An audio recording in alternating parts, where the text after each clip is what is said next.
South ఇండియాలో అగ్ర కథానాయికగా పేరు తెచ్చుకుంది సాయి పల్లవి. తనదైన నటన ప్రతిభ, డాన్సింగ్ స్మైల్తో భారీ ఫాలోయింగ్ని ఆస్వాదిస్తున్న సాయి పల్లవి స్టార్డమ్ పరంగా చాలా ఎత్తుకెదిగింది. త్వరలోనే ఈ బ్యూటీ రామాయణం లాంటి భారీ చిత్రంలో హిందీ పరిశ్రమకు పరిచయం అవుతోంది. నితేష్ తివారీ తెరకెక్కిస్తున్న రామాయణంలో రణబీర్ శ్రీరాముడిగా నటిస్తుండగా సాయి పల్లవి సీతాదేవి పాత్రలో నటిస్తోంది.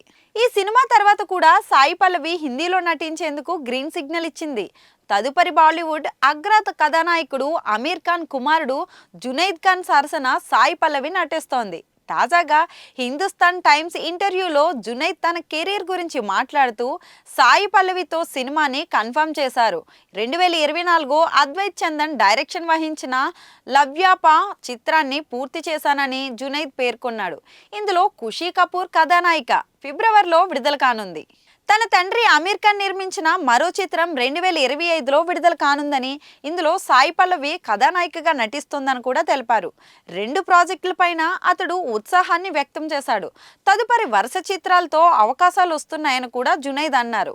థియేటర్ రంగస్థల ప్రదర్శనపై అభిరుచి తరగనిదని జునైద్ వెల్లడించారు. తాను తన తండ్రి అమీర్ ఖాన్ తరహాలోనే థియేటర్ పర్సనాలిటీ అని తెలిపాడు. థియేటర్ ఒక గొప్ప ప్రాక్టీస్ స్పేస్ అని కూడా చెప్పుకొచ్చారు. తన తండ్రి అమీర్ ఖాన్ 80వ దశకంలో రంగస్థల ప్రదర్శనలు ఇచ్చారని కూడా తెలిపారు. తన తండ్రితో తనను పోల్చడం వల్ల ఒత్తిడికి పెరుగుతుందన్నాడు. భౌతిక రూపురేఖల పరంగా తన తండ్రి అమీర్ ఖాన్కు తనకు చాలా వేరియేషన్స్ ఉన్నాయని కూడా జునైద్ వ్యాఖ్యానించారు.